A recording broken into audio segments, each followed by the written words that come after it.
നമസ്കാരം, ഇൻഫോടെക്കിലേക്ക് സ്വാഗതം. റേഷനറി വിഷയത്തിൽ കേന്ദ്രമന്ത്രി ജോർജ് ക്യൂരിന് മറുപടിയുമായി ഭക്ഷ്യ സിവിൽ സപ്ലൈസ് വകുപ്പ് മന്ത്രി GR അനിൽ. കേരളത്തിൽ വിതരണം ചെയ്യുന്നത് മോദിയുടെ അരി എന്ന പ്രസ്താവന വരാനിരിക്കുന്ന തെരഞ്ഞെടുപ്പ് മുന്നിൽ കണ്ട് ജനങ്ങളെ തെറ്റിദ്ധരിപ്പിക്കാനുള്ള ശ്രമമെന്ന് മന്ത്രി കുറ്റപ്പെടുത്തി. രാജ്യത്തെല്ലാവർക്കും സൗജന്യമായി അരി നൽകാൻ മാത്രം ധനികനാണ് ഇന്ത്യയുടെ പ്രധാനമന്ത്രിയെന്ന് ആളുകൾക്ക് മനസ്സിലായെന്നും മന്ത്രി പരിഹസിച്ചു. കേരളത്തിലെ ജനങ്ങൾക്ക് കൊടുക്കുന്ന ഓരോ മണി അരിയും മോദി അരിയാണെന്നായിരുന്നു കേന്ദ്രമന്ത്രി ജോർജ് ക്യൂരിന്റെ അവകാശവാദം. തെരഞ്ഞെടുപ്പ് മുന്നിൽ കണ്ട് നടത്തിയ പ്രസ്താവന അല്പത്തരം എന്നായിരുന്നു മറുപടി.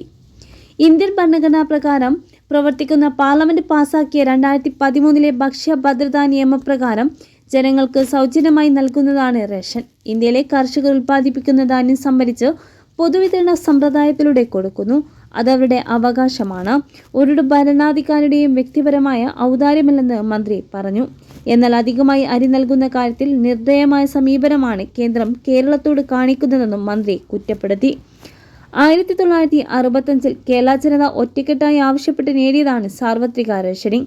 2013 NFSA നടപ്പാക്കിയതോടെ അതിൽ ഗണ്യമായ വെട്ടിക്കുറവ് വന്നു. 57% ജനങ്ങൾക്ക് സാർവത്രിക റേഷൻ സംവിധാനത്തിന് പുറത്തേക്ക് പോകേണ്ടി വന്നു. ഈ സാഹചര്യത്തിലാണ് കേരളത്തിന് കൂടുതൽ ഭക്ഷ്യധാന്യത്തിനു വേണ്ടി നിരന്തരമായി ആവശ്യപ്പെടേണ്ടി വരുന്നത്. അത് നിഷേധിക്കുമ്പോൾ പ്രതിഷേധം ഉയരുന്നുണ്ട്.